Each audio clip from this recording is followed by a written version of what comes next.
학생 여러분 안녕하세요. 여러분의 광쌤 이광조입니다. 자, 광쌤 물리 13강 물질의 구조와 성질에 대한 내용 살펴볼 건데요. 2020 수능 특강을 기반으로 지금 수업을 하고 있습니다. 요 단어는요, 여러분들 뭐 기본적인 뭐 지식적인 내용, 그런 내용들만 잘 알고 있으면 사실 뭐 크게 응용이 될 수 없는 부분이기 때문에 여러분들 문제 풀이는 쉽게 이어갈 수 있습니다. 즉 반대로 얘기하면 이 단원에 해당하는 문제에서 점수를 잃어서는 안 된다는 거예요. 아시겠죠? 자, 그래서 선생님이 간략하게 이론적인 배경 말씀드릴 건데요. 우선 시험에 관련된 내용 위주로 한번 살펴보도록 하겠습니다. 자, 에너지 준위와 빛의 방출이라고 되어 있는데 에너지 준위가 말이 되게 어렵죠? 이 영어로 하면 더 쉬워요. 레벨이에요, 레벨. 그래서 레벨 1, 레벨 2, 레벨 3처럼 에너지도 레벨이 있다. 1, 2, 3 갈수록 에너지가 큰 겁니다. 되겠죠? 자, 그래서 첫 번째로 에너지 양자화라고 되어 있는데 이 양자화라는 개념은요, 이게 바로 디지털 개념이에요. 그러니까 아날로그와 디지털에 대한 개념인데 아날로그는 연속적이죠. 근데 디지털은 숫자 1, 2, 3 이렇게 딱딱 끊어진다는 얘기예요. 1과 2 사이에 숫자가 없는 게 아니잖아요. 예를 들어서 시간이 흐를 때 1초, 2초, 3초 해가지고 1초와 2초 사이에도 연속적으로 시간이 흐르지만 우리가 이제 편하게 하기 위해서 1, 2 이런 식으로 딱딱 끊어 놓은 거죠. 요 사이에 분명히 실제가 존재함에도 불구하고 이 사이에 없이 그렇죠? 숫자를 없애고 그냥 1, 2 이렇게 만들어 놓은 개념입니다. 그래서 지금 이 양자라는 건 이게 딱딱 떨어져 나간다라는 거 연속적 개념이 아니다라는 사실을 여러분들이 좀 인지하면 되겠고요. 그래서 이거 한번 볼게요. 보호의 원자 모형인데 전자의 궤도나 에너지가 양자되어 있다라고 돼 있어 이게 이제 실질적으로 전자가 예전 모형 보면 러더퍼드 모형 같으면 전자들이 여기서 이제 이게 운동을 하더라도 아무데나 있을 수 있어요. 아무데나. 근데 이 보호 모형에서는 뭐냐면 특정한 궤도만 돈다는 거예요. 그러니까 이 보호라는 사람이 이 지금 이러한 모형을 이제 주장하게 된 이유가 뭐냐면 이제 전자기학에서 선생님이 말씀드렸지만 전기를 띤 입자가 있으면 주변에 전기장 형성되죠. 얘가 일정한 속도로 운동하면 얘가 자석이 된다 그랬죠. 자기장도 형성됩니다. 그렇죠? 근데 얘가 가속 운동을 하게 되면 어떻게 된다? 전자기파. 쉽게 말하면 이 전자기파라는 에너지를 방출하게 되어 있어요. 그랬더니 지금 이 러더퍼드 모형이 이게 말이 안 되는 거예요. 전자가 이 원자핵 주변에서 돌고 있다고 하면 전기를 띤 입자가 이 원운동을 하는 건 가속운동이거든요. 그럼 여기 에너지를 방출해야 돼요. 여기 에너지를 이렇게 빛 에너지 형태로 이렇게 빛 에너지로 방출하게 되면 결과적으로 지가 가지고 있는 에너지를 자꾸 바깥으로 내보내기 때문에 에너지가 줄겠죠. 그럼 궤도가 줄다 결과적으로 이 전자가 원자핵과 충돌해서 여기에 이제 캡처가 될 것이다.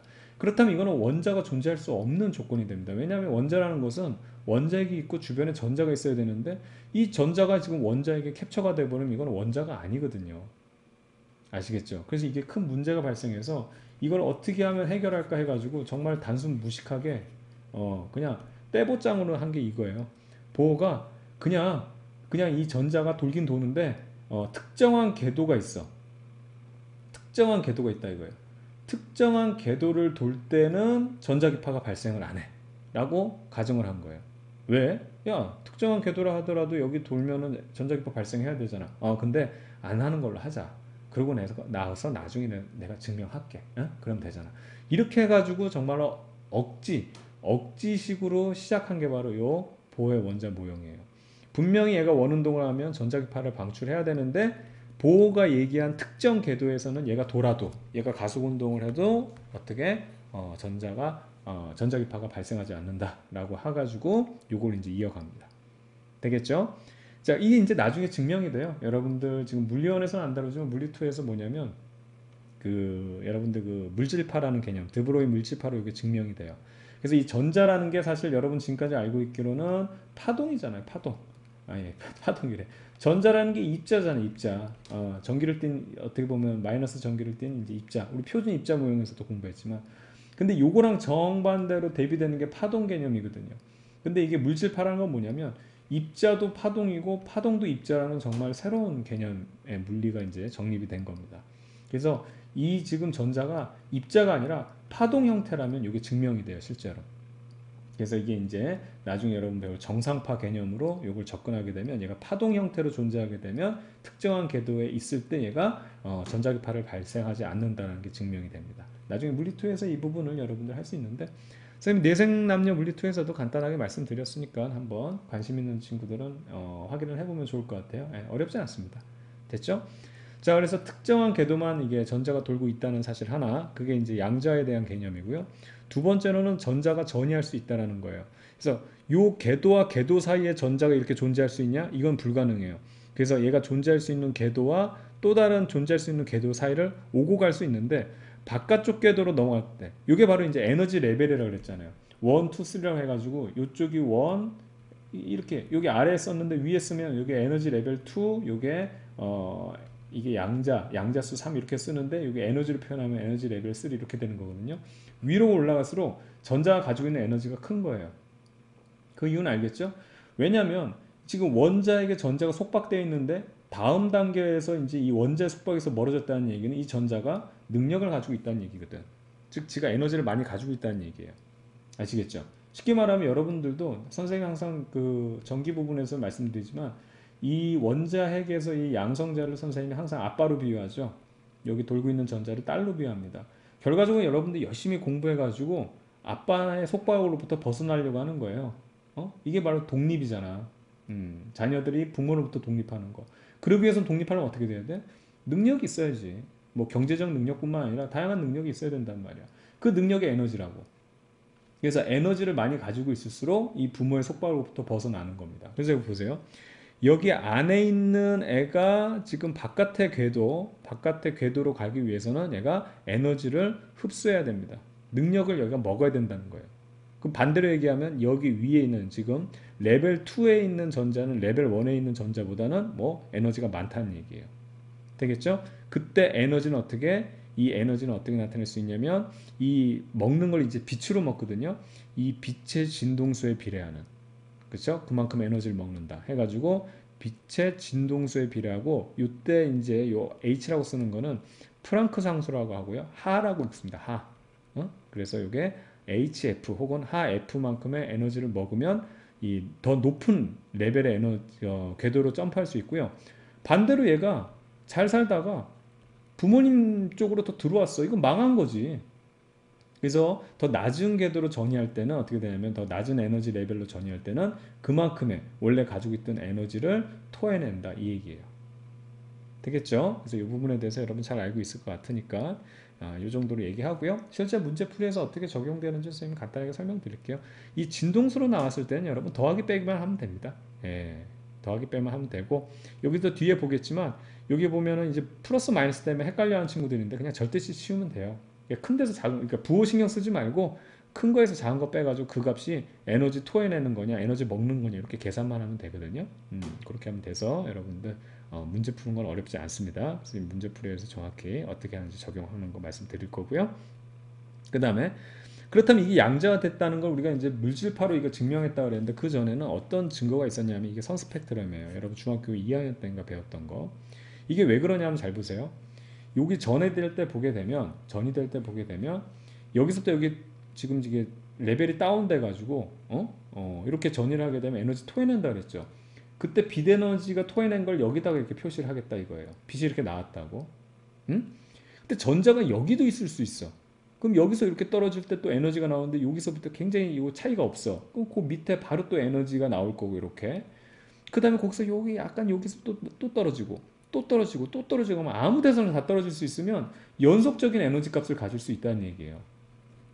이해가요? 그런데 그게 아니라 얘네들이 존재할 수 있는 영역이 딱 이렇게 딱 정해져 있기 때문에 여기서부터 여기서 떨어졌을 때 이게 쉽게 말하면 자 이렇게 한번 그려볼게요. 여기서 이렇게 떨어졌을 때 특정한 에너지 값을 여기에 이제 선생님 이거 안 지우고 여기다 표시할게요. 여기에 했다고 하면 그 다음엔 이 부분에 존재할 수 없단 말이야. 다음 궤도인 여기서 더 이제 레벨 낮은 궤도로 떨어질 때는 그때 에너지만큼 쉽게 말하면 그 빛의 방출하는 에너지를 여기다 표시하는데 그만큼의 이 부분은 없으니까 연속적으로 없으니까 그만큼 이게 떨어져서 이제 표시가 되는 거거든요. 그래서 선스펙트럼이 이겁니다. 아시겠죠? 그래서 선스펙트럼은 이 보호의 원자 모형이 맞다. 이렇게 특정 궤도에서 전자가 운동하고 있다는 걸 증명하는 겁니다. 지금 이게 방출 스펙트럼 같은 경우는 이렇게 빛띠가 이렇게 나타나는 거거든요. 근데 흡수 스펙트럼도 있어요. 흡수 스펙트럼은 얘가 빛을 이렇게 빨아먹은 거거든, 쉽게 말하면. 그래서 이게 스펙트럼을 이렇게 그리면 이렇게 그리면 어떻게 되어 있냐면 요 부분 지금 표시하지 않고 나머지는 지금 여기서 요 부분만 색깔이 검해요. 그리고 나머지는 색깔이 있는 거예요. 이게 흡수 스펙트럼이고 얘는 색깔이 방출 스펙트럼이 이렇게 색깔 부분만 다 검은데 이렇게 빠 있는 부분에만 여기 이제 색깔이 있는 거예요. 얘는 뭐냐면 이거는 다른 게 아니고 점프하는 애들이에요. 그래서 여기서부터 여기 점프하려면 특정한 에너지만 빨아 먹어야 되거든. 이해가죠? 그래서 이게 자연광을 이렇게 비쳤을 때 여기서부터 여기 점프할 때 필요한 양큼만 빼고 보면 이 수많은 양 이게 진동수의 빛이 쫙 이렇게 스펙트럼에서 이렇게 펼쳐져 있는데 그 중에서 특정 부위만 쏙 빼먹고 이렇게 점프하는 거예요. 특정 부분만 쏙 빼먹고 점프하는 거. 그래서 얘네들이 같은 원자라고 한다면 방출 스펙트럼이나 선 스펙트럼이나 이 위치가 똑같아요. 위치가 똑같다고. 왜냐하면 이 전자의 궤도가 똑같기 때문에 똑같은 원자라면. 아시겠죠? 그런데 다른 원자라면 이 궤도의 어떤 이 위치가 다르거든. 그래서 여러분들 중학교 때 공부할 때는 이 스펙트럼은 원소를 구분하는 그러한 또 증거가 되기도 합니다. 그래서 이 스펙트럼이 똑같으면 똑같은 원자들이고 그 다음에 스펙트럼이 다르다 그러면 다른 원자들이다. 이런 식으로 했었죠. 됐죠? 그래서 이게 선 스펙트럼이 지금 이 원자 양자의 증거라는 거 우리 확인하면 되겠고요. 그 다음에 연속 스펙트럼 이게 사실 신기한 건데 이게 높은 온도의 고체거든요. 요거는 선생님이 이제 바로 뒤에 나오니까 좀 자세하게 다룰 거예요. 오히려 여러분들은 태양이 있으면 태양에서 오는 거나 이런 백열등에서 가열돼 가지고 방출되는 빛은 연속 스펙트럼이다. 연속 스펙트럼인데 거기서 이제 어떤 특정 원소, 특히 기체 같은 데서 나오는 빛의 이제 선 스펙트럼을 이제 공부하면서 선 스펙트럼이 되게 신기한 것처럼 배웠는데 아니에요. 연속 스펙트럼이 훨씬 신기한 거예요. 지금 이 원자 모형을 기준으로 보게 되면 당연히 얘가 이렇게 양자화되어 있으면 이렇게 선 스펙트럼 나오는 게 당연하잖아. 그러면 이게 고체라고 하더라도 얘네들도 다 원자로 되어 있을 거 아니야. 근데 어떻게 연소 스펙트럼이 나와? 똑같은 애들로 고체면은 똑같은 선 스펙트럼이 계속 나와야지. 이게 신기한 거거든요. 그래서 이 연소 스펙트럼을 선생님 뒤에서 좀 자세히 설명드릴 겁니다. 아시겠죠? 자, 그래서 선 스펙트럼은 기체에서 나온다는 거, 요 얘기 아까도 말씀드렸었고요. 이 연소 스펙트럼은 높은 온도의 고체에서 발견됩니다. 자, 그 다음 광자 에너지는 자, E는 하F로 표시하는데 사실 이 진동수로 나오면 문제가 되게 쉬워져요. 그냥 더하기 빼기만 하면 돼요. 에너지 차이를. 근데 이게 여러분 잘 알겠지만 요 지금 진동수 있잖아요. 이 진동수를 갖다 파장으로 표현할 수 있단 말이에요. 왜냐면 여러분들 빛의 속도라는 게 있으면 어떻게 파장 곱하기 진동수죠. 얼마만큼 보폭으로 얼마만큼 템포로 뛰어가느냐가 속력이 되는 거예요. 되겠죠? 그런데 이거를 진동수로 이렇게 표시하게 되면 어떻게 됩니까? 진동수로 표현하게 되면 이게 파장 그 다음에 여기 이제 빛의 속도 c가 되죠. 그렇죠? 그래서 여기 잘 보세요. 에너지란 거는 하 F였는데 이 F 대신 이걸 대입하면 어떻게 되냐면 H 하 C에다가 남다 이렇게 되거든요. 그래서 얘는 이 파장으로 나오게 되면 이거는 역수가 되기 때문에 더하기 빼기로 하게 되면 이 값이 그냥 단편적으로 나오질 않아요. 그래서 이 문제에서는 이 파장으로 주어졌을 때 이걸 좀 주의하면 됩니다. 이것도 이게 이렇게 막 공식처럼 이럴 필요 없어요. 그냥 우리가 계산하면 되는 거라서. 되겠죠? 그래서 그 부분을 좀 주의해야 된다는 거 말씀드리고요. 자, 그 다음에 에너지 띠 개념. 이게 바로 고체에 대한 특징이에요. 아까 봤던, 여기서 봤던 요거. 왜 고체들은, 뜨거운 고체들은 연속 스펙트럼이 나오냐 이 얘기인데 이게 띠 개념이거든요. 에너지 레벨이라는 거는 아까 봤지만 이렇게 플러스 원자핵이 있으면 이게 전자들이 돌 수 있는 궤도가 이렇게 선 형태로 되어 있어. 전자가 요게만 전자가 왜 플러스야? 이렇게 이제 위치한다라고 되어 있는데 이게 뭐냐면 원자핵들이 지금 고체 같은 경우는 빠글빠글빠글. 아까 기체는요. 여기 원자핵 이제 원자가 하나 있으면 여기도 원자 있고 원자 있고 원자 있고 원자 있고 이렇게 띄엄띄엄 있어서 얘네들 하나하나가 얘네들이 얼마큼 먹고 뭐 토하고 이런 걸 하면 되는데 고체들은 이런 원자들이 빠글빠글빠글하게 있죠. 그래서 여기에 대한 이 지금 요 궤도 이게 뭐냐면 여러분 그 지금 원자를 선생님이 이렇게 그리잖아요. 원자를 이렇게 그리는 거를 입체로 그린 거예요. 그래서 우리 그 일반 상대성 이론에서 보면 원자핵이 있고 주변에 요 시공간이 이렇게 휘어 있는 것처럼 원자핵이 있고 나머지 전자들이 돌 수 있는 궤도를 입체적으로 한 거를 요걸 다시 세워가지고 2D로 나타낸 거예요. 그러면 요 원자핵에 대한 궤도하고 똑같은 원자니까 요 원자에 대한 궤도가 있잖아요. 근데 이 원자 궤도들이 또 다른 원자가 또 다른 원자가 계속 빠글빠글하게 있으면 얘네들의 궤도들이 점점 겹치게 되죠. 근데 겹치게 될 때 문제는 뭐냐면 파울리 베타 원리라 그래가지고 같은 양자 상태를 동시에 점할 수가 없어요. 말이 어려운데 선생님이 그 합반 수업할 때 책상 이동시키는 걸로 선생님 간단하게 설명했어요. 이건 여기서는 설명 안 하겠습니다. 그거 이제 뭐 시험 문제 그거를 이제 이용해서 나오는 건 없기 때문에, 그래서 얘네들이 궤도가 약간씩 틀어져요. 똑같은 궤도를 같이 점유를 못하기 때문에 약간씩 틀어지기 때문에 얘네들이 이렇게 틀어진 부분으로 궤도가 이렇게 돼 있잖아요. 잘 보이나요? 요 상황에서 얘네들이 많으면 또 틀어진 애가 또 틀어진 애들이 계속 겹쳐지다 보면 얘네들이 결과적으로 두께를 갖게 돼요. 폭을 갖게 돼요. 그걸 우리가 뭐라 하냐면 띠라고 하는 겁니다. 그래서 여기서는 사실은 각각 궤도가 있으면, 자, 요 부분의 궤도, 요 부분 궤도만 하나 볼게요. 이 원자핵에 대한 궤도가 있고, 그 다음에 두 번째 원자핵에 대한 궤도가 있고, 세 번째 원자핵에 대한 궤도가 있는데, 얘네들을 한 번에 나타내면 이게 워낙 많다 보니까 연속적인 띠같이 돼 있거든요. 근데 얘네들도 전자들이 위치하는, 이게 전자들이 이게 존재하는 요 부분들은 딱 이렇게 정해져 있는데, 얘는 여기서 떨어지고 얘도 여기서 떨어지고 여기서 떨어지는데 약간씩 차이가 나잖아요. 그게 워낙 많다 보니까 마치 요 부분만에서 떨어지는 것들은 연속적인 스펙트럼이 나타나는 거예요. 무슨 얘기인지 아시겠죠? 그래가지고 이런 고체나 아니면 에너지가 높은 뜨거운 애들, 막 달궈진 이게 필라멘트 이런 것들은 이런 고체 형태로 되면서 에너지 준위가 겹치면서 이런 폭을 갖고 있는 띠 형태가 됐기 때문에 이 띠 부분에서 이제 전이하는 것은 연속적으로 볼 수가 있는 거예요. 되겠죠? 그래서 사실 이게 고체에 대한 특징이 되는 겁니다. 연속 스펙트럼이라는 것은. 그죠? 그래서 스펙트럼은 빛이 나와야 되잖아. 예를 들어서 방출하는 거면. 그런데 그냥 방출 안 하잖아, 고체가. 그래서 어떻게 된다? 뜨거운, 온도가 높은 그 얘기를 하는 겁니다. 되겠죠? 그래서 허용된 띠라는 것은 전자들이 존재할 수 있는 에너지 띠예요. 원래 에너지 레벨 이렇게 생각하면 되는 건데, 고체 같은 경우는 이게 띠 형태로 두께를 가지고 있기 때문에 전자들이 존재할 수 있는 이런 부분들을 허용된 띠라고 얘기하는 거고, 띠 틈이라는 것은 전자가 존재할 수 없는 에너지 간격. 쉽게 말하면 이 허용된 띠와 허용된 띠 틈 사이에 빈대, 여기는 전자가 존재할 수 없죠. 무슨 얘기냐면 여기서 이렇게 돼 있을 때 여긴 전자 가능하지만 여긴 불가능해. 또 다른 원자핵이 있어서 이렇게 겹쳐서 이렇게 두껍게 형성된다 하더라도 이 부분, 겹치는 부분에는 전자가 있을 수 있지만 빈 공간들도 있잖아요. 여기는 전자가 있을 수 없다. 그래서 이 부분을 우리가 뭐라 그러냐면 띠 틈이라고 합니다. 그래서 전자가 존재할 수 없는 에너지 간격을 띠 틈이라고 해요. 그러니까 뭐 사실 그냥 이 원자 하나로 봐도 돼요. 여기가 전자가 존재할 수 있는 요 영역을 그냥 허용된 띠라 그러고, 전자가 존재할 수 없는 부분을 띠 틈이라고 한다. 그렇게 우리가 생각하면 되는 거죠. 됐죠? 자, 그 다음에 이제 이 부분을 조금 잘 봐둬야 되는데, 원자가 띠와 전도 띠라고 돼 있어서 이 띠가 나왔다는 얘기는 고체들 얘기하는 겁니다. 원자가 띠는 뭐냐면요, 전자가 채워진 가장 바깥쪽 에너지 띠라 그래서 지금 원자가 있으면 원자마다 전자의 개수가 다르죠.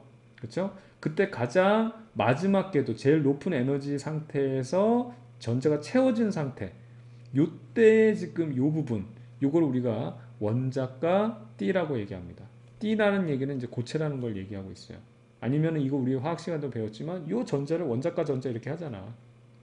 그래서 채워졌을 때, 자연적으로 채워졌을 때 가장 바깥쪽에 있는 에너지 띠를 우리가 가장 최대로 채워진 그때 에너지 띠를 우리가 원자가 띠라고 그러고, 전도 띠는요, 원자가 띠의 전자가 또 에너지를 더 먹으면 원래는 이게 기본이었는데 더 높은 에너지 형태로 또 점프를 할 수 있다는 거야. 그렇죠? 그 띠를 우리가 이제 전도띠라고 하는 겁니다. 전도띠로 넘어가게 되면요, 얘는 자유전자가 돼요. 드디어 원자에게 속박에서 벗어난 자유전자가 되는 겁니다. 아시겠죠? 그래서 얘네들이 막 자유롭게 이동하면서 전기를 뭐 운반하거나 아니면 열 에너지를 운반한다. 이게 정기적인 도체고 또 열적인 도체가 되는 거죠. 되겠죠? 자, 그래서 여기서 보게 되면 원자과 띠를 이렇게 두껍게 표현한 거예요. 여기 선으로 나타내면 우리가 이렇게 나타낼 수 있는 건데, 그 다음에 최대로 채워졌는데 여기 양전하가 있다고 하면, 원자핵이 있다고 하면, 여기서 이제 전도띠로 얘가 점프했다. 그러면 이게 전도띠로 이제 전자들이 이동해서 얘네들은 그냥 전자가 아니라 자유전자가 된 거고요. 이때 전자가 빠져나간 구멍을 우리가 양공이라고 이름을 짓습니다. 얘는 전자들은 마이너스 역할을 하니까 마이너스가 있던 게 없었기 때문에 이 양공은 플러스 역할을 한다고 우리가 얘기를 하는 거예요. 아시겠죠? 이것도 선생님 잠깐 또 다시 설명을 드릴 거예요. 자, 그래서 고체의 전도성을 살펴보게 되면 자유전자, 전도띠로 전이한 전자고요. 얘네들이 많을수록 뭐 전도를 잘하는 물질이 되는 겁니다. 양공은요, 원자과 띠의 전자의 빈자리가 되겠고요. 얘가 플러스 전하의 성질을 띠고요. 도체, 절연체 혹은 부도체, 반도체는 띠틈 간격으로 판단을 하는 겁니다. 그래서 띠틈이 거의 없어요. 전도띠와 띠틈이 이 차이가 예를 들어서 거의 없다 그러면 이게 조금만 에너지 먹어도 바로 전도띠로 점프해서 자유전자 되겠죠. 그럼 자유전자가 만들어지기 쉽다는 얘기예요. 그 얘기는 전기를 잘 통할 수 있다. 그게 도체고요. 반면에 이제 절연체나 부도체 같은 경우는 이 전도띠와 원자과띠의 띠틈이 굉장히 커가지고 어지간한 에너지를 먹어도 전도띠로 점프를 못하는 거예요. 아시겠죠? 예, 그래가지고 이런 경우를 우리가 절연체와 부도체고 그 절반의 성격을 도체와 절연체의 절반의 성격을 가지고 있는 걸 우리가 반도체라고 합니다. 아시겠죠? 그래서 우리는 이 필요에 따라서 도체로 만들기도 하고 그 다음에 부도체를 만들기도 하고 이게 반도체예요.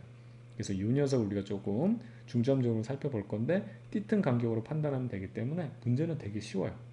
아시겠죠? 좋습니다. 자, 이제 반도체에 대해서 살펴볼 건데요. 2단원에서 뭐 이제 문제화되는 것 중에 핵심이라고 볼 수 있죠. 근데 이제 어렵지는 않습니다. 개념만 정확하게 이해하면 될 것 같아요.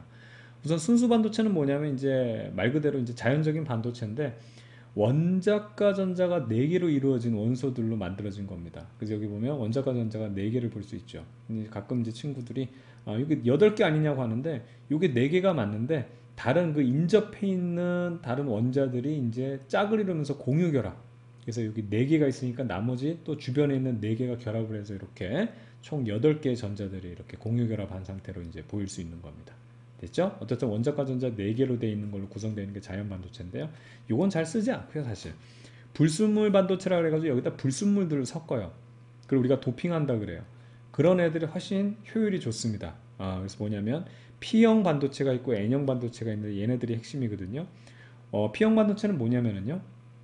원자과 전자가 3개인, 쉽게 말하면 원래 기준은 4개 중에서 1개 부족한 애를 여기다 도핑을 시키는 거예요.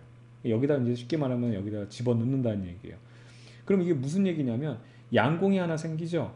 그러면 주변에 있는 전자가 이렇게 채워져요. 그럼 또 하나 여기 양공이 생기죠. 그럼 주변에 있는 전자가 또 일로 와가지고 또 채워지고. 그러니까 양공이 이게 전자들이 일로 이렇게 채워지고, 요로 채워지고, 요로 채워진다고 해서 이렇게 전자가 이동한다는 얘기는 반대로 얘기하면 상대적인 개념으로는 양공이 일로 가고, 일로 가고, 일로 가는 거죠.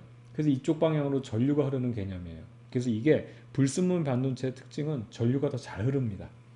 훨씬 더 도체적인 성질을 잘 활용할 수 있기 때문에 이렇게 만드는 거예요.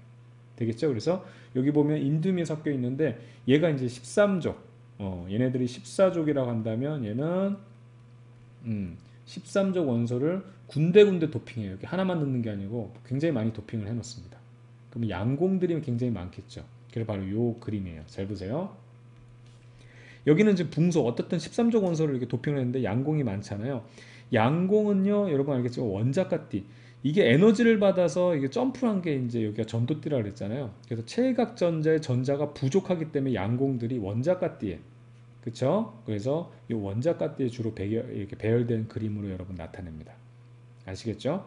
자, 반면에 N형 반도체는 원자과 전자가 5개로 기준인 4개보다 하나가 더 많은 거예요. 그래서 전도띠에 잉여 전자가 많다는데 여기 하나가 많아요.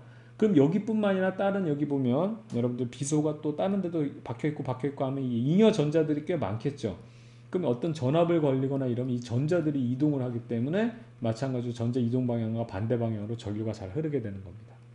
그래서 전도띠에 잉여 전자가 많다는 건 여기서는 이제 비소 대신에 이제 인이 들어와 있는데 지금 4개가 있는 상황에서 자유전자가 있죠. 잉여 전자가 자유전자예요. 그렇다는 건 자유전자란 건 이미 전도띠로 점프한 애란 말이에요. 근데 여기 지금 요 반도체를 보게 되면 여기 인이 하나만 박혀 있지만 인이 또 여기 사방에 박혀 있단 말이야. 그럼 그 자유전자들이 꽤 많이 나오겠죠. 그 전자들이 바로 이렇게 전도띠에 배열이 되었다. 이렇게 얘기를 하는 겁니다. 그래서 요 그림을 좀 잘 봐두세요. 요 그림을 잘 봐두고요. 자, 그러면 이제 요거에 대한 내용을 이해했으면 이제 중요한 건 이제 응용 파트거든요. 그래서 PN 접합 다이오드 이제 요게 이제 핵심적인 부분이에요. 이 다이오드는 뭐냐면요. P형 반도체랑 N형 반도체를 말 그대로 접합해서 붙여놓은 거예요. 그러면 어떤 특징이 있냐면 정류작용이라고 해가지고 한쪽 방향으로만 전류가 흐르도록 만듭니다. 아시겠죠? 그래서 여기 순방향, 역방향만 판단하면 여러분들 이 문제 풀이는 쉬운데 중요한 건 요거를 좀 잡아둬야 돼. 이게 좀 어려운 개념인데 PN 접합면에 대한 특징을 알아둬야지만 실제로 이 다이오드를 정확하게 개념을 이해했다고 볼 수 있어요. 특히 전기장의 방향이 N형에서 P형 형태로 가거든요. 되겠죠? 자, 이 무슨 얘기냐면 여기서 설명을 드려볼게요. 이쪽이 N형 반도체고 이쪽이 P형 반도체잖아요. 그럼 사실은 이게 기본적으로 14족 원소들이 있는 상황에서 이게 그림이 뭐냐면 자유전자들만 표시한 거고요. 수많은 지금 여기 인들이 또 이렇게 박혀 있을 거 아니에요. 도핑이. 이 원자들이니까 얼마나 빠글빠글 하겠어. 그 다음에 이쪽에는 이제 붕소가 여기 도핑이 되면서 양공들만, 여분의 양공들만 표시한 거예요. 그래서 여기를 이렇게 플러스 표시하고 여기는 마이너스로 표시하면 이렇게 좋겠어요. 그렇죠? 이 상황에서 얘들을 접합을 해주면 이 부분에서 이 플러스 마이너스가 서로 잡아당기지 않겠습니까? 그래서 이 양공하고 전자가 이렇게 결합을 해요. 그래서 양공하고 전자가 결합하면 이 부분이 어떻게 되냐면 중성이 이제 되기 시작하는 거죠. 그래서 중성이 되는 부분이 생기는데 그게 접합면이에요. 공핍층이라고도 얘기합니다. 근데 그렇게 생각하면 여기만 아니라 전체가 다 중성이 돼야 되지 않겠어요? 근데 그게 이렇게 안 되는 게 뭐냐면 여기 특정 이 접합면에 이제 두께가 형성되는 이유가 뭐냐면 정기적으로 중성이 되다가 요 P 지금 이 그 양공이 요 지금 N형으로 더 넘어오지 못하도록 여기에 플러스의 바리케이트가 쳐져요. 마찬가지로 전자가 여기서 어느 정도 처음에 이제 중성이 되다가 이게 이제 정기적인 확산이라 그러거든요. 그래서 막 중성되다가 그 다음에 더 이상 이쪽으로 못 넘어오게 마이너스가 못 넘어오게 P형 쪽에 마이너스 바리케이트가 쳐집니다. 그래서 이 양공이 이 N형 쪽으로 더 못 넘어가고 이 플러스의 바리케이트 때문에 그 다음에 이 전자는 여기까지는 넘어오더라도 그 다음에 P형에 있는 이 마이너스 바리케이트 때문에 더 못 넘어와요. 이게 좀 신기하거든요. 좀 어려운 내용인데 이걸 그냥 선생님 간단하게만 설명드릴게요. 그래서 여기서 뭐라고 돼 있냐면 중요한 포인트가 PN 접합면에서 전기장이 형성되는데 전기장은 항상 플러스에서 마이너스죠. 그림 잘 보면 플러스에서 마이너스 이게 잘 안 보이죠. 안 보여. 안 보인다고. 플러스 이게 더 안 보이나? 플러스에서 마이너스 방향으로 이렇게 전기장이 형성이 돼요. 그래서 얘네들이 못 넘어가는 겁니다. 이게 굉장히 핵심이에요. 요거를 응용한 게 나중에 이제 선생님 바로 설명하는데 이게 사실은 이게 태양전지 있잖아요. 태양전지의 핵심이 바로 PN 접합면에서 이 바리케이트예요. 즉, 요 안에서 접합면에서 이 N형에서 P형 형태로 이렇게 전기장이 형성되는 게 바로 핵심이거든요. 그럼 이게 왜 그러냐면 여기서 지금 전자들이 막 이동하고 양공들이 이동하는 거는 이 자유전자하고 하나도 안 보이잖아. 자유전자하고 양공들이 떠돌아다니는 양공들하고 이 자유전자들이 서로 이렇게 확산되다가 만나가지고 결합하는 상황인데 여기 바리케이트가 쳐지는 이유는 뭐냐면 지금 이쪽이 N형이죠. 이쪽이 P형이에요. 여기에 수많은 인들하고 붕소들이 지금 도핑돼 있죠. 근데 지금 인 같은 경우에는 전자가 최외각 전자가 5개가 있는 게 정상인 중성 상태예요. 근데 자유전자가 하나 나가죠. 자유전자가 하나 나가죠. 자유전자가 하나 나가면 전자가 하나 부족하니까 플러스가 되기 시작하는 거예요. 즉 여기 플러스 있는 거는 원래 박혀있는 인들이 전자를 잃어서 그러니까 이 인들은 도핑이 되어서 박혀있기 때문에 얘들이 이동을 안 해요. 단지 전자만 빠져나갔기 때문에 이제 플러스 형태를 띠게 되는 거예요. 여기가 이제 이해가죠. 그럼 이쪽 여기 쉽게 말하면 P형 반도체에서는 얘네들이 지금 여기 제가 지울게요. 여기 있는 붕서가 사방에 여기 도핑이 다 돼 있는데 이 중에서 양공들이 있었단 말이에요. 양공들이 있었는데 이 양공이 하나 있는 상태가 정기적인 중성 상태야. 근데 전자들이 넘어오면서 전자들이 여기랑 이렇게 양공하고 결합하다 보니까 전자 하나가 더 들어왔죠. 그럼 얘네들이 마이너스 전기를 띠기 시작하는 거예요. 근데 얘네들은 고정되어 있으니까 여기에 전자들이 들어오면서 마이너스가 돼서 딱 바리케이트, 플러스 바리케이트와 마이너스 바리케이트. 즉 플러스는 뭐? 여기에 도핑되어 있는 인원소들이에요. 그 다음에 이 마이너스는 뭐? 그렇죠. 이 P형에 도핑되어 있는 이 붕소 원소들이 요것들이 이제 이런 이온화되면서 이렇게 바리케이트를 치는 겁니다. 아시겠죠? 이게 굉장히 중요한 개념이에요. 자, 그럼 요거를 이제 알아두세요. N형에서 P형 쪽으로 바리케이트를 쳐넣기 때문에 이렇게 전기장 방향이 N형에서 P형으로 간다. 뭐 외워도 좋고 아니면 뭐 바리케이트 생각하면 어렵지 않죠. 뭔 말이야? 어렵지 않지 않죠는 뭐야 또? 어렵지 뭐야? 안 어렵죠? 예, 좋습니다. 자, 그럼 볼게요. 이 상황에서요. 자, 순방향 전압이라고 해가지고 순방향은 뭐냐면 P형이 말 그대로 파지티브고 N형은 네거티브거든요. 여기 플러스 마이너스를 걸어주는 거예요. 이건 그대로 따라가면 돼요. 플러스 따라가서 P형에 플러스가 걸려 있고 N형에 마이너스를 걸면 여기는 잉여 전자들 많고 여기 잉여 양공들 많죠. 그럼 여기가 얘네들이 더 이상 자연적으로 못 넘어가게 바리케이트가 있는데 플러스가 강한 전압이 이쪽에 걸려주니까 플러스를 얘를 여기는 양공들을 밀어주죠. 그래서 바리케이트를 넘어가게 만들어주는 거예요. 에너지를 넣어서 장벽을 뛰어넘게 만들어주는 거예요. 여기도 지금 마이너스 전원, 외부의 전원을 걸어줘서 마이너스를 강하게 걸어주니까 전자들이 얘한테 밀려가지고 이 바리케이트를 넘어가도록. 즉 양공과 전자가 이렇게 서로 만나면서 흐름이 형성되죠. 그래서 이게 전류가 흐를 수 있는 거. 이게 바로 순방향 전압입니다. 되겠죠? 반면에요. 역방향 전압이라고 해가지고 여기 플러스 마이너스라면 이거 그대로 따라가세요. 그럼 N형에 플러스가 걸리고 쭉 따라서 만나는 P형에 마이너스가 걸리면 여기는 전자들이 많은 거야. 그쵸? 근데 여기를 못 뛰어넘어가고 있어 지금. 여기는 지금 플러스들이 많은 거야. 양공들이. 그런데 여기다가 플러스들을 갖다 대주니까 어떻게 돼? 오빠 하면서 전자들이 이쪽으로 몰려 있고요. 색깔을 빨간색으로 할게요. 전자들이 막 일로 모여 있고요. 여기 있는 양공도 어떻게 되냐면 그렇지. 이쪽 마이너스가 있는 쪽에 양공이잖아. 양공. 다시 여기 마이너스가 이렇게 이 전압 건전지로 전압을 걸어줬으니까 여기는 양공들이 이쪽으로 몰린단 말이야. 얘네들이 흐름이 이어지기 위해서 장벽을 뛰어넘어야 되는데 이건 뭐커녕 장벽은커녕 아예 더 그냥 분단이 돼 버렸잖아. 그래서 이쪽 방에 역방에 흐르는 전류가 흐르지 않는 거예요. 그래서 이게 정류작용이라는 건 뭐냐면 교류 전원 같은 거 연결해주면 우리 220V 같은 거는 1초에 60Hz 60번 동안 플러스 마이너스가 바뀌는데 이렇게 다이오드를 연결하면 순방향 전압이 걸릴 때는 통과하고 역방향은 차단하고 순방향은 통과하고 역방향은 차단하니까 일정한 방향으로 어떻게 전류가 흐르도록 만들어주는 게 바로 이겁니다. 됐죠? 자, 그 다음에 여러분들 요 그림을 잘 이해를 못하는 친구들이 있는데 이게 아까 이 그림이거든요. 이 그림을 이렇게 해서 만들어 놓은 거예요. 지금 여기 N형 같은 경우는요. 이게 지금 뭐냐면 요게 붙여놓기 전에 요걸 생각해봐. 요거 뭐냐면 요게 원자가띠야. 응? 그 다음에 여기 전도띠거든. 되겠죠? 그럼 그래서 여기 이쪽은 이게 높이를 이렇게 만들어놔서 그런데 사실 똑같이 붙여놔도 되는데 전도띠의 전자가 많은 게 바로 뭐였어? 이게 N형이었잖아. 그 다음에 원자가띠 낮은 상태 에너지 주인 원자가띠의 양공들이 많은 게 바로 요게 P형 반도체란 말이야. 요게 이제 전도띠가 되는 거예요.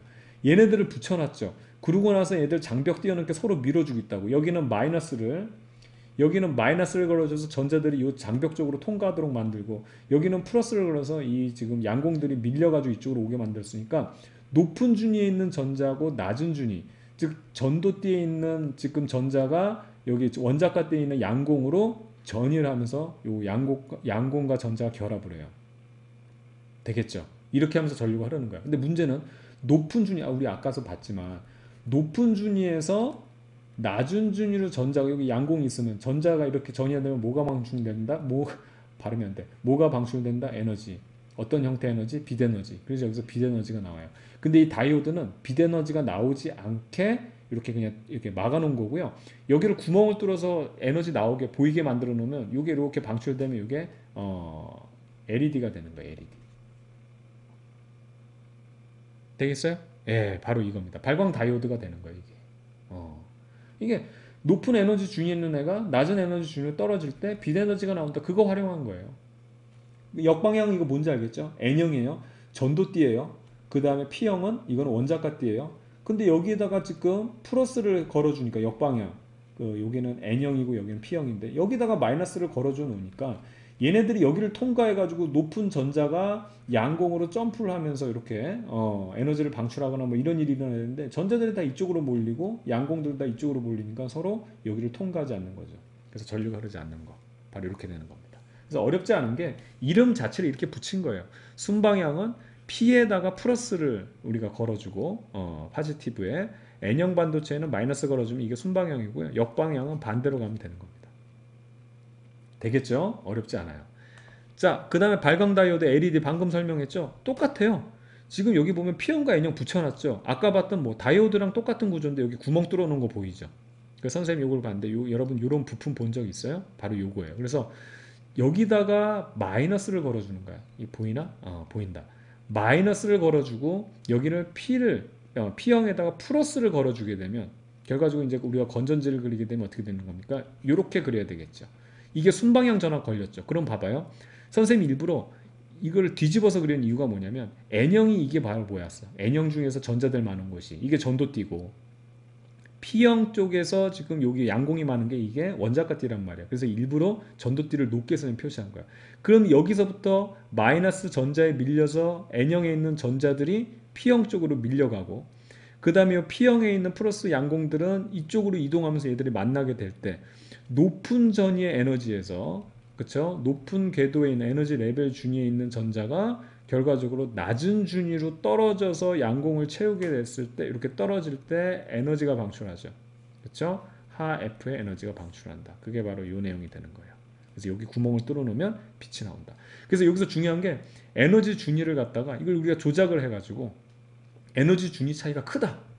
그럼 이게 진동수가 에너지가 더 큰 진동수가 나. 그러니까 에너지 준위가 이렇게 작아. 그럼 이렇게 나왔을 때 요 하 F보다 여기서 에너지 준위 차이가 큰데 하 F가 훨씬 크거든. 그럼 F가 작은 거랑 F가 큰 거 차이는 뭐다? 빛에서의 진동수는 색깔이에요. 색깔. 그래서 이게 붉은색 만약에 LED라고 하면 이거는 파란색 LED 이런 식으로 우리가 LED를 만드는 겁니다. 되겠죠? 그러니까 완전히 다이오드랑 똑같아요. 그래서 아까 선생님 봤던 요 내용 이거랑 동일하다는 것을 보여주기 위해서 여기다 이제 이걸 넣었고요. 태양 전지는 뭐냐면 여러분들 그 선생님이 그 모터랑 발전기랑 완전히 100% 구조 동일하다 그랬죠? 이것도 똑같아요. 인풋을 뭐였어? 우리 모터는 전기를 넣어주게 되면 어떻게 된다? 역학적 에너지가 돌아가는 거, 그쵸? 역학적 에너지가 발생됐죠. 반대로 발전기는 뭐예요? 역학적 에너지를 넣어주니까 전기가 만들어졌는데 이거 완전히 동일해요. 그러니까 태양전지와 다이오드는요, 여러분들 구조가 100% 동일한데 전기를 넣어줬을 때 빛을 방출하죠. 이게 바로 다이오드인데 반대로 빛을 넣어주잖아요. 그러면 전기를 만들어내는 게 태양전지예요. 그러니까 완전 발전기랑 동일한 겁니다. 모터랑 발전기랑. 이거 선생님 설명할게요. 여기도 PN 접합면이 제일 중요해요. 여기서 핵심인데 자 여기서 보면 N형 반도체는 전자들이 이렇게 많아요. 잉여 전자들. P형 반도체는 이 양공들이 많다는 거 알죠? 여기 둥둥둥둥 이렇게 많다는 거 알고 있는데 이걸 지우고 여기가 워낙 조그맣게 나왔어. 왜냐면 우리 수준에서 이걸 잘 설명을 안 하기 때문에. 중요한 포인트가 뭐냐면 선생님이 여기다가 지금 그리는 거는 PN 접합면만 그릴게요. 그러면 앞서도 봤지만 PN 접합면에서 전기장은 어떻게 N형에서 P형으로 이렇게 형성된다 그랬죠. 그래서 이 접합면에 원래 중성인 상태에서 빛에너지를 넣어주는 거야. 그러면 거꾸로 간다. 봐봐. 여기에 원래 원자과 전자가 있었는데 에너지를 먹어. 그럼 다른 부분으로 어떻게 된다? 높은 에너지 준위로 점프를 하지. 그럼 여기 양공이 생겨. 그러면 여기 전자와 양공이 분리가 되는 거야. 빛에너지를 먹어서 양공과 전자가 분리가 되는데 문제는요. 잘 봐요. 요 N형 반도체는 플러스 지금 접합면에서 이게 뭐 안 보이잖아. 이거 하나도. 참. 자 침착하게. 이것도 안 보이겠네. 여기는 플러스의 바리케이트가 쳐져 있다고 그랬죠. 선생님이 지금 접합면을 크게 그리는 겁니다. 반대로 P형에는 마이너스 바리케이트가 쳐졌다고 그랬죠. 그래서 이쪽 방향으로 N형에서 P형 쪽으로 지금 전기장이 형성되는 거예요. 그럼 여기서 봐봐.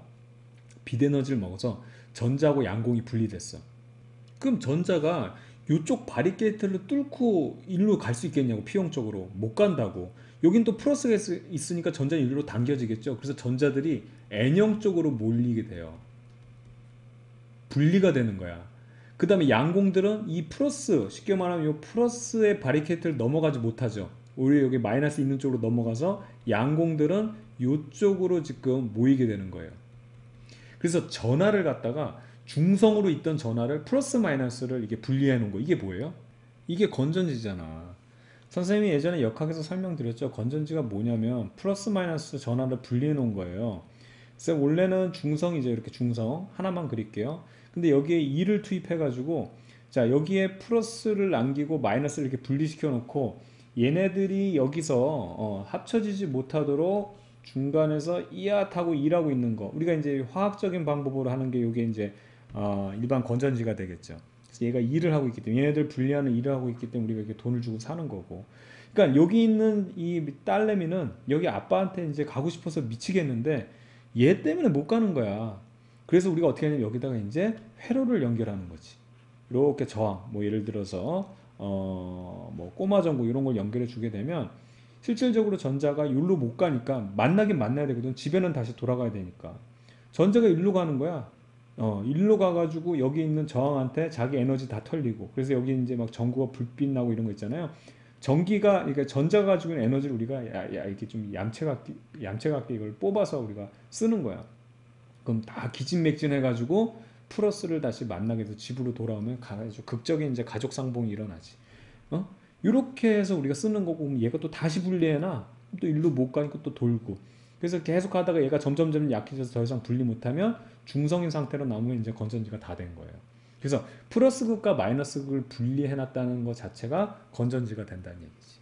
그래서 여기서 잘 보게 되면 다시 한번 얘기하지만 빛에너지, 태양 빛에너지를 넣어가지고 얘네들 플러스와 그러니까 양공과 전자를 분리를 시키고요. 그때 여기 바리케이트 때문에 즉 여기서 얘기한 것처럼 여기 N극에서 그러니까 N형에서 P형에서 이렇게 전기장이 형성되니까 그렇죠? 그래서 전자는 이쪽 방향으로 다 몰려서 분리가 되고 그 다음에 그 양공은 P형 쪽으로 몰려서 이렇게 분리가 되는 형태가 되는 거예요. 이게 지금 전자 양공 이동이 여기다 표시가 되어 있고요. 이 상태를 유지하는데 지금 전기장이 이렇게 형성되어 있기 때문에 얘가 이 역할을 하는 거야. 플러스 마이너스가 못 만나. 그래서 여기 회로를 바깥에 연결해주면 전자가 일로 이동해서 플러스를 만나서 중성되면 또 빛에너지가 들어서 또 분리시키면은 요 지금 전기장 때문에 요 녀석 때문에 못 가니까 또 분리돼서 전자가 이렇게 이동. 전자가 이쪽으로 이동한다는 얘기는 전류 방향은 이런 반대 방향이 되겠지. 이게 이걸 표시하는 겁니다. 아시겠죠? 딱딱 맞아 떨어지잖아. 이게 발전기랑 모터랑 완전히 동일한 개념이에요. 그러니까 이 다이오드 P형과 N형 쉽게 말하면 P형, N형 요 불순물 반도체를 두 개 접합시켜 넣어서 전기를 인풋하게 되면 얘가 어떻게 된다? 정류작용도 하고 구멍을 뚫어 놓으면 이게 이제 발광 다이오드가 되고 반대로 빛에너지를 집어넣게 되면 전류를 만들어내는 그런 사람들 머리가 좋잖아. 그런 것을 응용해서 만들어 놓은 그런 거가 되겠습니다. 그래요. 그런 거가 뭔데? 자, 좋습니다. 자, 이제는 요 트랜지스터에 대해서 얘기하겠는데 요것도 이제 시험 문제 나오거든요. 분명히 나올 가능성이 높습니다. 근데 요거는 조금 선생님이 간단하게 간단하진 않아요. 간단하진 않고 제대로 설명을 할 테니까 한번 잘 알아두세요. 제대로 설명을 하고 난 다음에 이게 이제 시험 문제에서 어떻게 적용되는지 또 한번 표시를 하도록 하겠습니다. 우선은요.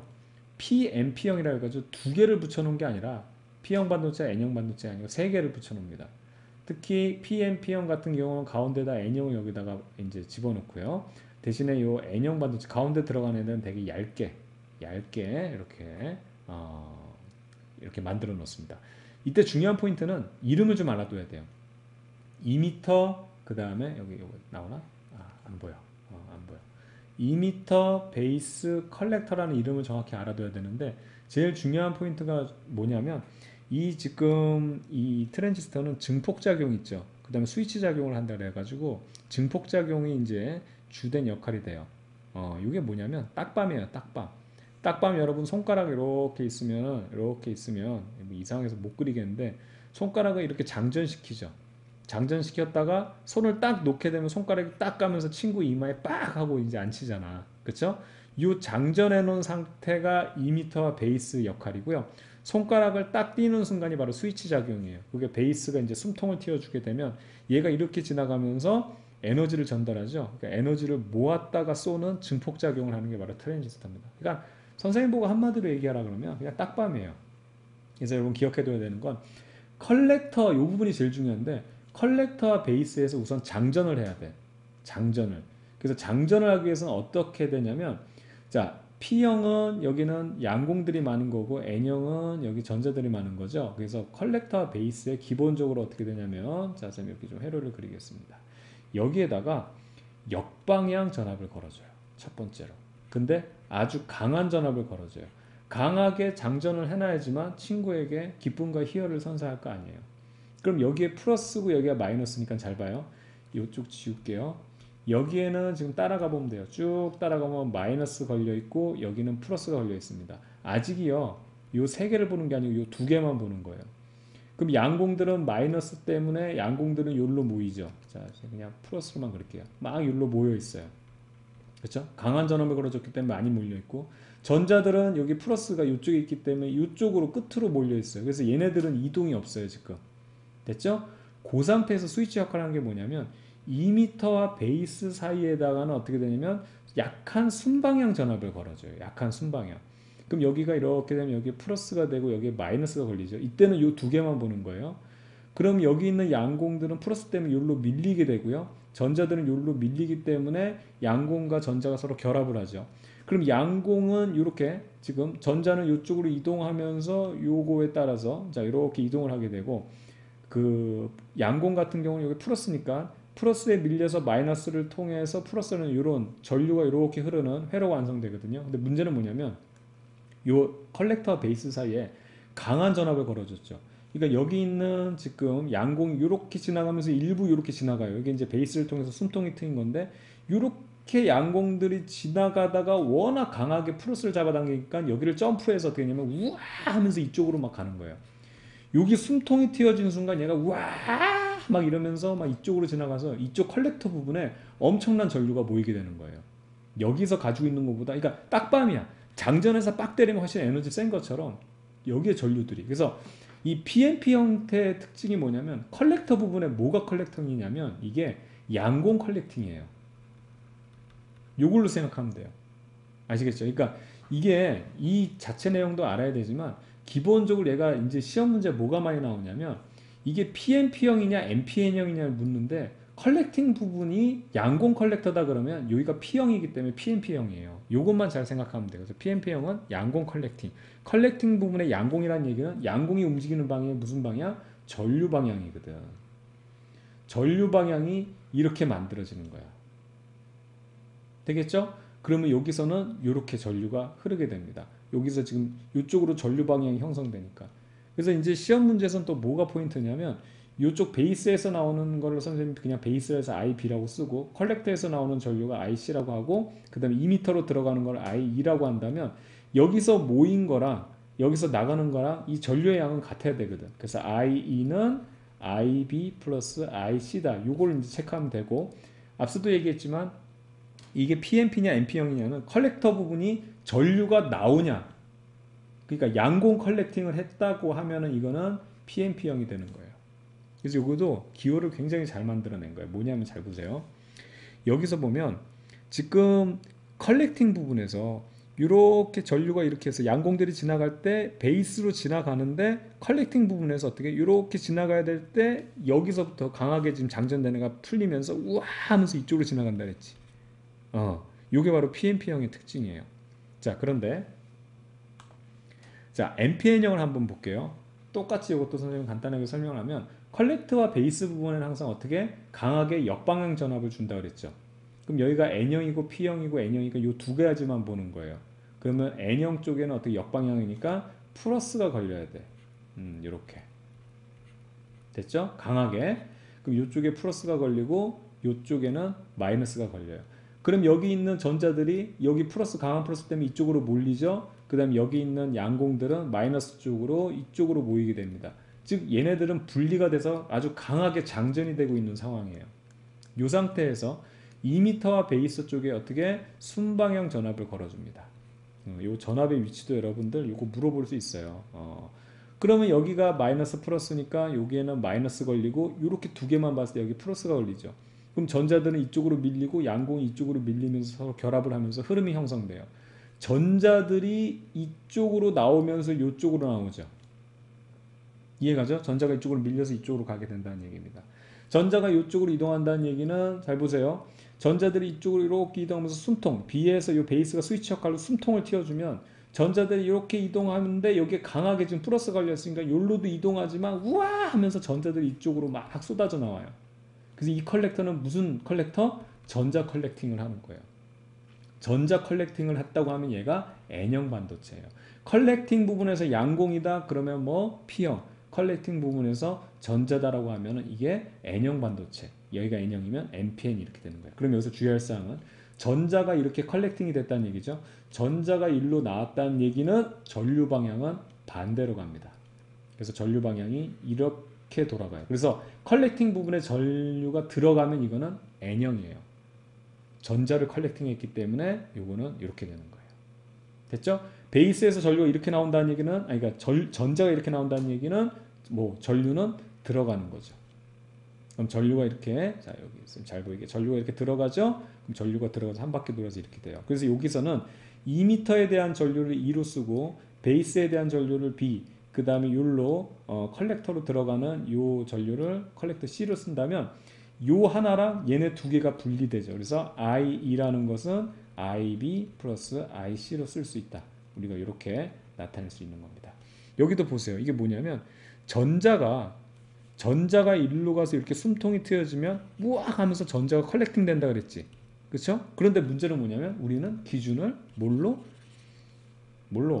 전류 방향으로 하잖아. 전자가 이쪽으로 컬렉팅 된다는 얘기는 이게 이 그림이야. 이쪽으로 전류가 컬렉팅 된다, 전류가 흐른다라는 걸 얘기하는 겁니다.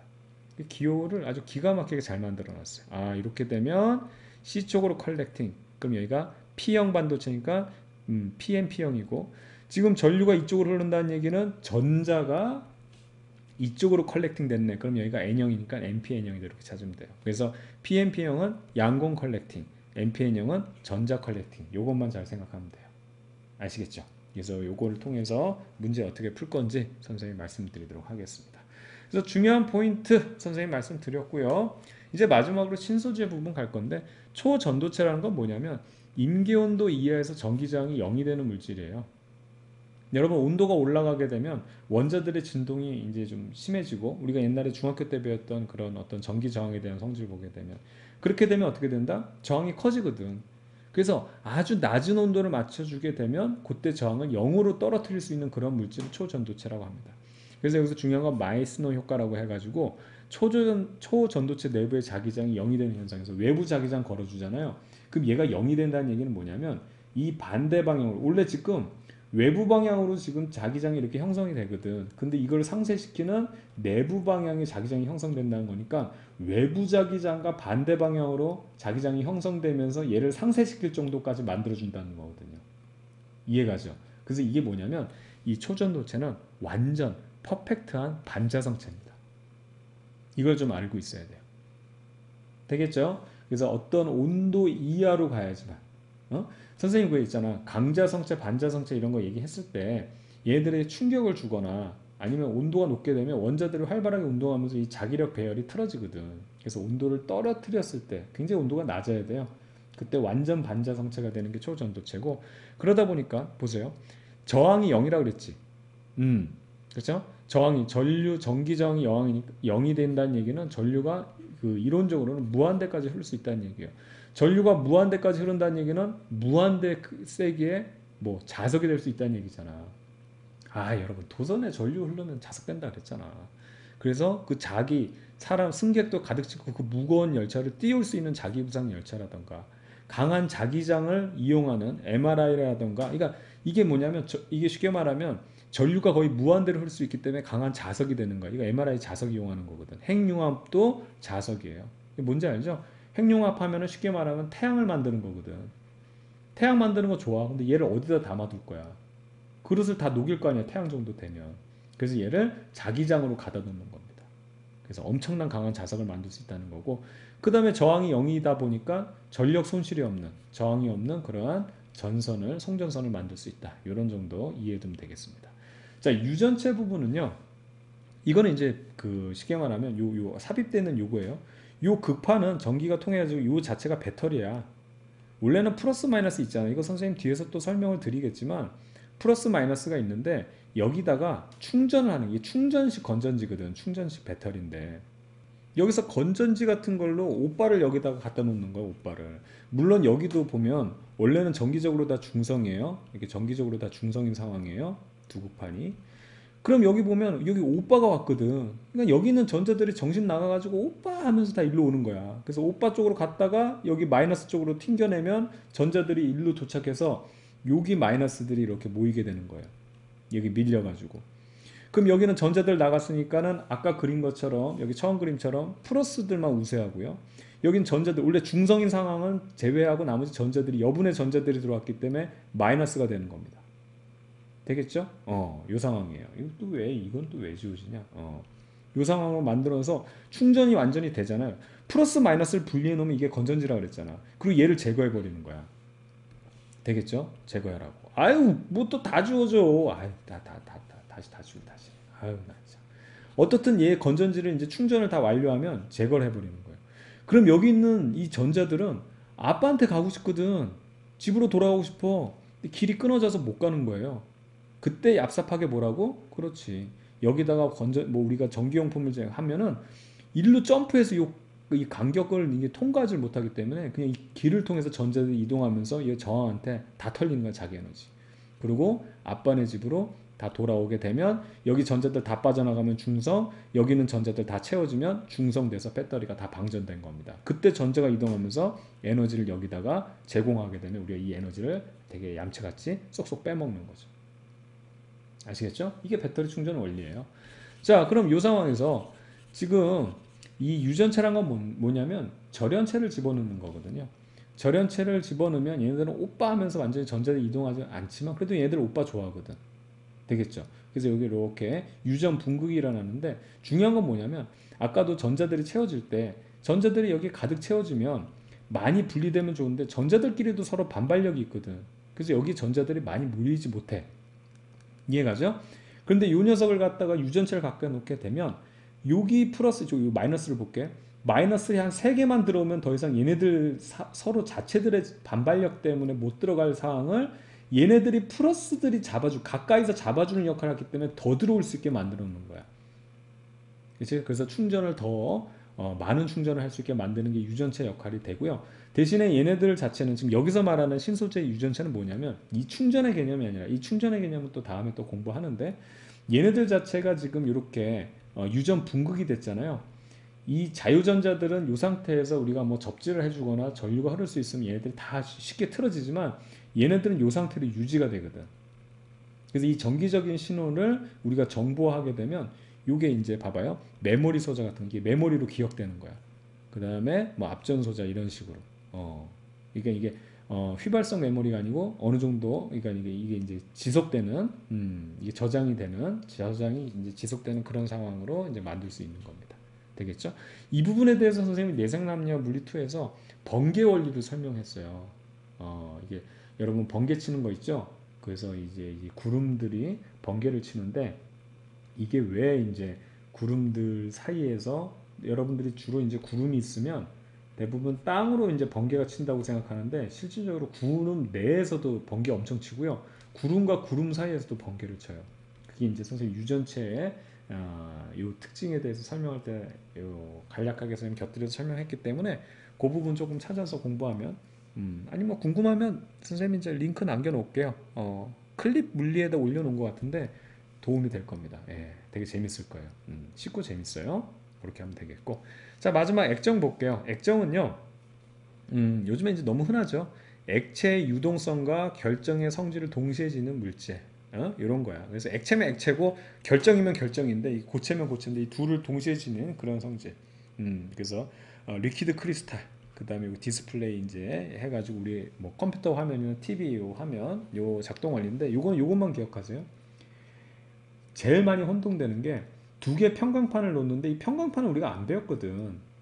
그래서 이 판이 이렇게 여러분들 책 같은 걸로 이렇게 격자문이 있으면 이게 여러분들 이게 그 마요네즈 같은 거 보면 이렇게 별표 모양으로 있고 마요네즈 짜면 마요네즈가 별표 모양으로 나오잖아. 요런 격자 모양으로 된 데를 이제 쉽게 말하면 빛을 통과시키면 요렇게 된 빛들만 요런 방향으로 된 빛들만 나오거든.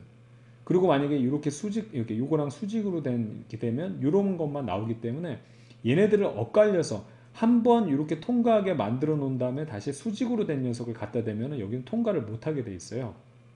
아시겠죠? 그럼 빛이 안 나오는 건데 여기서 중요한 게 뭐냐면 지금 제일 많이 여러분들이 혼동되는 것 중에 하나가 전압을 걸어주지 않으면 이쪽에 이제 빛이 통과되지 않는다라고 생각하고 전압을 걸어주면 빛이 통과한다고 생각하는데 그 반대예요. 무슨 얘기인지 아시겠죠? 전압을 걸어주지 않으면 원래 이렇게 지나가면 통과를 못 해야 되는데 액정들이 얘네들이 유동성이 있다 그랬잖아. 지네들이 막 까불어 막 히히히 히히히 막 이런 뭐 이런 변태 요정들처럼. 그래가지고 얘네들이 빛이 들어오면 지네들이 90도를 돌려가지고 얘를 통과시켜요. 전압을 안 걸어주면. 근데 전압을 걸어주면 얘들이 꼼짝 마야. 전기적인 신호 때문에 까불질 못해. 완전 지금 딱 대기 상태잖아. 꼼짝 마 하니까 얘들이 못 돌리는 거야. 까불지 못하는 거야. 그래서 통과를 못해요. 그래서 여기서 이제 시험 문제는 평강을 배우지 않았기 때문에 대단한 게 나오지 않고 액정에서는 전압을 걸지 않았을 때 빛이 통과하고요. 까분다니까 얘들이 전압을 딱 걸어줘가지고 군기 딱 잡으면 어떻게 된다? 꼼짝을 못하기 때문에 빛이 통과 못한다. 요것만 여러분 잊지 않으면 되겠습니다. 되겠죠? 자, 좋습니다. 여기까지 해서 긴 시간 동안 이 내용에 대한 거 살펴봤는데요. 실제 문제풀이에서 선생님이 어떻게 문제를 적용하는지 말씀드릴 건데 앞서도 맨 처음 시작했지만 어렵지 않아요. 그래서 선생님하고 빨리 뭐 빨리는 못 빨리야. 선생님하고 같이 예, 이 문제들 잘 확인하면서 요 부분에 대한 것은 절대 수능에서 점수를 잃어서 안 된다는 사실 꼭 기억해 두기 바라겠습니다. 자, 한 시간 동안 고생 많았고요. 저는 여러분의 광쌤 이광주였습니다. 다음 시간에 만날게요. 여러분들 수고 많았습니다.